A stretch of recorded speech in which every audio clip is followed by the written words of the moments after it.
Yo, y'all think this is what separates old New York from New York.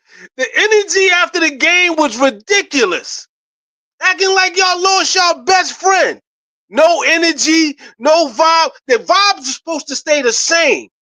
The same way it was in game one and game two, it's supposed to be the same energy. Everybody looking in their phones, looking like they done lost their keys. Nah, that's not, listen, I guess I'm just old New York. And I'm not even a Knicks fan like that. I'm still mad at Dolan, but I'm supporting the city. There's no way for y'all to walk around this sick. You got Stephon Marbury, and Steph should know better. He over there, I'm a sore loser, looking like somebody stole his cat. Nah, that's not the era I grew up in. And you still, mind you still up a game. It ain't like you got Charlie Ward and Greg Anthony as your point guard, with all due respect. It ain't like it's that era. You got Jalen Brunson and you got a crew. This is supposed to be a battle. This was supposed to happen. What are y'all talking about? The Knicks were never gonna sweep the Celtics. Let's be clear on that. The entity that is the NBA is built on entertainment. This was going to 6 or 7 respectfully. Just for the entertainment value and history alone. There was not going to be any sweeping in this. You see how the referees are calling early fouls on the Knicks. You think this is, as a Raptor fan, we see what's going on. We see it. I don't see how y'all, but it's these New Yorkers. They entitled. They think success is, no, you got to earn that. And sometimes even when you're successful, you still got to go through some shit to maintain it. You think they calling these fouls on y'all key players early? It's intentional. Because if they don't, then it's really going to be ugly. The Celtics, come on now. You know what it is. Why we gotta hit that like button and subscribe if you new? We gonna talk. I gotta talk to y'all because I don't like the energy. I don't like the vibe. You up a game and you lost only one game. You still up. You're still in control. They're still under pressure. And to be honest with you, the point that we all wanted proven has been proven. That Celtic style of basketball has major holes in it and has major limitations. Yeah, it's cool. It serves a purpose at times. But when it comes down to playing against elite talent, you need more than that. Way more than that. You need more of that Brad Stevens traditional basketball that made you the apple of everybody's eye in the first place. That put you in a position in the first place. Now, one game should not put you in a fucking panic or make you even feel uncomfortable. The Knicks are in the driver's seat. Regardless of, this is going to be a competitive series. It was going to go 6 or 7. It don't matter. It was supposed to be this way. Whether the Knicks fought back or the Celtics fought back, it was going to be a fight nonetheless. Anybody expecting anything less is ridiculous. Go to your room. Fuck out of here. This is grown folk conversation. The Knicks cannot walk around defeated. It's one game. It's one game. You're still in control. You did all of the major footwork. You laid the major foundation winning those 2 games in Boston. While the referees were man, listen. I'd be excited as fuck about game 5. What y'all told? What? Game 4, excuse me. I'd be excited as hell about game 5. It's very hard to win back-to-back in the playoffs. It's give and take, give and take, give and take. You gave a game. Now you get to take a game. While you already got your 2 games away. They're going to give a game. They're going to take a game. That's the flow of competitive basketball in the playoffs. You got 2 games in Boston. You get to that 3rd game. Woo. Woo. It's going to take a miracle on 34th Street to get their ass back to Boston. All you got to do is win this one. Game 4. Or just win a game. Just be the first one to win the third game. First 1-3. Just win your third game. That's it. The Celtics are still under pressure. They are not out of the woods. Nobody's believing in them like they used to. There's dents in that armor. They look vulnerable. They don't look unstoppable. They don't look unfuckwittable. They look like a team who's in a dogfight for the respectability and relevancy they once had. People are looking at them like, all right. You think they fan base ain't looking at them with the little side eye? Like, yeah, all right, nigga, all right. You listen, get it together. I knew they were gonna come out and play harder in game 3 and make sure that they didn't give up. You know, they got the lead, now they gotta protect the lead. They protect the lead, that's all they did. The problem with the Knicks is they're allowing the Celtics to get off to a fast start. You can't keep playing from behind. And I think in game 4, we're gonna see the Knicks put in a more assertive effort into making sure the beginning of the game has a pop to it. They have to start out fast.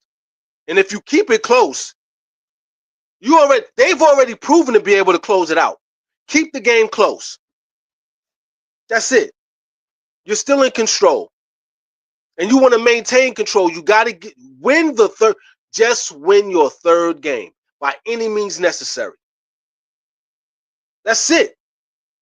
All the pressure is on Boston. They have this stance and this stature in the Eastern Conference as one of the top teams. They have to protect that. They have to. The minute that is fractured, the perception of them is fractured, everything changes. They're not as important as they used to be.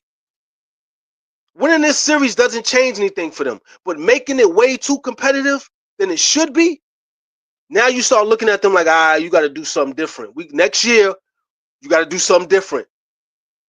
Don't talk to me about availability. That fan base is going to want something different. And they're going to have to step away from that three-point shooting bullshit and be more of a basketball playing team. Because they're trying to revert back to them old habits of shooting all these threes. They really want to shoot 45, 50 threes a game. They want the easy way out because it conserves injury. It enables you to still play with a certain level of energy. It enables you not to get injured because it's a passive-aggressive style of basketball. Not a lot of collision and contact shooting threes. That's why they do it, because they don't have a deep team. I don't see why NBA coaches haven't figured that out. That's why they're shooting threes. They're shooting threes because they don't have a deep team, and it keeps them in competition numerically because, of course, threes are more than twos, but it averages itself out. If they shoot enough threes, it's going to average itself out to 37%, which is what they really want to shoot. Shooting 48 to 50 threes and making sure you shoot fucking 50% of your shots as threes, it's going to even itself out. And it's less of a hindrance because you can't afford Jason Tatum to get hurt. You can't afford Jaylen Brown to get hurt. Drew Holiday, you see what's going on with Kristaps Porzingis. He's not 100%. Anybody gets injured for an extended amount of time, it hinders the success. That's why they play that style. It's less contact involved in that style. Very passive aggressive. They can't bang bodies and go toe to toe with the Knicks. The Knicks got to understand that. But if it's going to be a shootout, you gotta accept that. You won the shootout the first. You gotta accept the shootout because they're not changing their values. They can't play a style that's going to put those two guys in jeopardy. You think Jaylen Brown and Jason Tatum want to get hurt or hindered? Anything can happen when you collide bodies going to the basket and all that. They want to stay as far away from contact as possible. Everybody knows that. The Knicks got to understand that and get up close and personal. Force them off that three-point line. Get physical with them. Even though the referees are calling those fouls, I think it's important that the perimeter defenders in Mikal Bridges and OG be used a little differently. Just like you have, like for the Raptors, you got Scotty as the cleanup guy. He's the closeout defender. If you get beat, Scotty's coming to help. Just like with three-point shooting. If that ball is swung, whatever side they're there to protect, they have to rotate straight to that three-point shooter with the open shot. If they swinging it to that corner and the corner's open and OG is there, leave your man or go after that corner three. Same thing with Mikal Bridges on the opposite side. They have to figure something out. They have to figure something out. I think just taking away the corner threes of the Celtics and competing and making those physical and making those more contested shots, you got a better chance of winning than not. You have to slow down that three-point shooting and force them to go to the basket. Force them to play a more traditional style of basketball. Because you let them jump out to that lead with the three-point shooting, they're going to protect the lead with three-point shooting. They want that early cushion. And now you got to shoot and be efficient to catch up. And for every two you take, they're going to take a three. So it's all a numbers game for them. You have to take that into consideration, but also come up with a great strategy. You're still up one game. You can't stop panicking. You can't have one player on that team start panicking. Everybody has to be on the same page. This series, not only has the battle been won, but the war can be won as well. You already proved that they're not invincible. You've already proved to be a formidable foe, and you can't be slept on. They're not going to shoot like they shot in Game 3 the rest of this series. They needed Game 3. That was desperation. Any team that goes into Game 3 down 2-0 or down 0-2, they're going to play like that in Game 3. Back is up against the wall. That's what it is. But what happens in Game 4 is there's not going to be that much of a sense of urgency because they got satisfied in Game 3. So you're going to get an opportunity to play, but understand it's not going to be as pressurized as that Game 3. It's going to be pressure, but not the same pressure. They're going to ease up a little bit, but they're still going to bring you to. They believe they can jump out to an early lead. As long as you keep it close, you're going to give yourself the best chance to close out because I think the Knicks can close out better than the Celtics. They've proven that. Just don't let the Celtics get too far, and if you get a lead, protect it. They got to prove that they can end those games and beat you if the game is close because they have yet to do that. No time to panic. No time to walk around with the long face and act like it's over. Nah, it's not even close. Now we got to fight. That's all it is. Now this is the type of basketball we want at the end of the season. We want it to be competitive. You got to be tested. They're paying you beautiful. You have a certain stature. You got to prove that you deserve that. How do we know if you really like that if we ain't never seen you in them situations where you got to be like that? We're seeing everybody for who they really are. This ain't the regular season. This is the playoffs. This is when it counts. If you don't show up here, it don't count. This is the lasting impression. This ain't the time to panic. Everybody walking around like Spike Lee don't come to the game. Shut the fuck up. Oh, superstitious bullshit. Players got to play. You understand the agenda and how it works. They're going to call early fouls on Josh Hart, on OG, on Mikal Bridges. Matter of fact, the whole Knicks starting four. They're not going to call too many fouls on Jalen Brunson. But you know how it works systematically. You understand what it looks.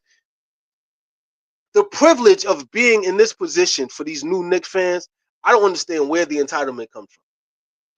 If you understand the trend and what's been going on in the NBA the last, you know, when they start calling early fouls on your superstars, there's a reason for that. It's not coincidental. Yeah. As a Raptors fan, I've seen that. They've done it to Pascal in Miami numerous times. OG and fucking and Scotty in Philly. Like, we've seen this time, and we know the drill. Y'all got a crew. There's no reason to panic. You got enough weapons.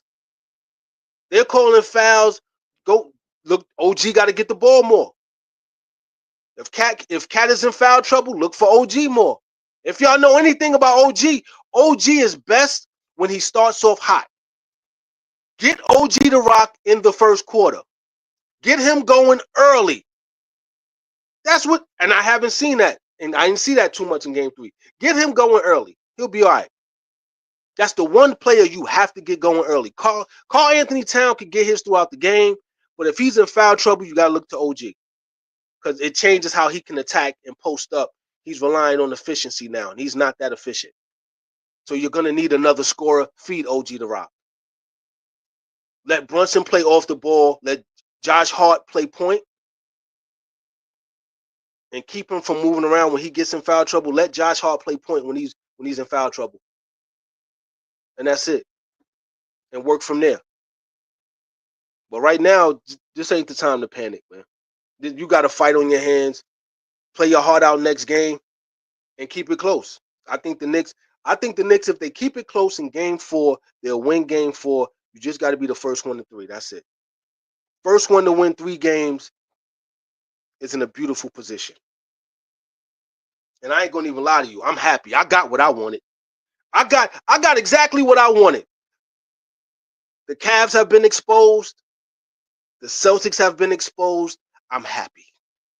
Now everybody can look at the blueprint and stick to the script and get that bullshit up out of here. Now it's more competitive than it's ever going to be. If nothing else, I respect the Knicks for showcasing and showing and putting the spotlight on the fact that that bullshit Celtics shit that they would run, it ain't nothing. It ain't a system that you could really hang your hat on. They got away with it last year, and that's cool. But we don't respect that championship. Nobody's really going crazy over that Celtic championship. It's one of them, it's just something that happens. It's whatever. You got to peep the room. Read the room, man. Read the room. They have a lot to uphold. The Knicks are in a good position. The problem is you can't fall prey to what everybody's saying or what you're even thinking. You're still in control. You're up 2-1. It ain't tied. The momentum hasn't shifted. Nothing has changed. But your perception of it is what's going to make it more difficult for you to perform. There can't be a weak link mentally among the group. You have to believe that you can win game 4, game 5, game 6, or game 7. The Celtics are beatable. It's 8-on-5. I'm letting y'all know that right now. It's been 8-on-5 since the series started. That's why everybody was surprised that the Knicks were up by 2. Still 8-on-5. I'm letting y'all know that. Don't slide away from that fact. Understand that the referees are not on your side. They're definitely going to put your aggressive players in foul trouble immediately. The call was put in. That aggression has been noted, and they're looking to call fouls according to that. And then the Celtics are playing a passive-aggressive style of play, so they're getting away with a little bit more. Enough to give them the edge. But you got to protect that three-point line. Tibbs got to figure that shit out. His coaching acumen is in question. He has to, as a coach, he got out-coached. Mazzulla out-coached him last game. He had his guys ready to perform, and they executed, and they won in stellar fashion. Tibbs got to answer that. This is deeper. This is deeper than just the players. The coaches have to understand that they're in the battle as well. That reputation on the line, Tibbs better answer that call. He better come up with a philosophy or something. Get them locked in and loaded to win game 4. They win game 4, they're still in the driver's seat. You don't want to tie it up going to Boston. You don't want to lose game 4 and go to Boston. Because there's no real momentum. But you don't want this to be the beginning. You don't want them to go there comfortable. Momentum will be started if they get to that 3rd game first. Whoever gets to game 3 is in a beautiful position. You get to game 3 and you up 3-1, shit. Nobody has ever come back and won down 3-1. So allow the pressure of the situation to weigh on them. But you got to keep applying pressure, and you got to defend that 3-point line. They can't beat y'all without the 3-point line. They can't beat you without the 3-point line. Make it difficult. Take it away. You have to take something away. You have to take somebody off the chessboard. Either you take that 3-point line off and you pressurize that, or you got to figure out what 2 players you could take off the chessboard. Figure it out. That's what you get paid the big bucks for. Your coach got to figure it out. But this ain't the time for you to be walking around here looking all like somebody stole your dog and shit. It ain't the end of the world. You up 2-1. You 2 games away from the conference finals. 6 games away from a championship. Of course, it's not as cut and dry as that. But you got to see it that way. And whatever it takes, whoever you got to go, you got to get that done. 6 games to get you to the finals. How bad do you want it?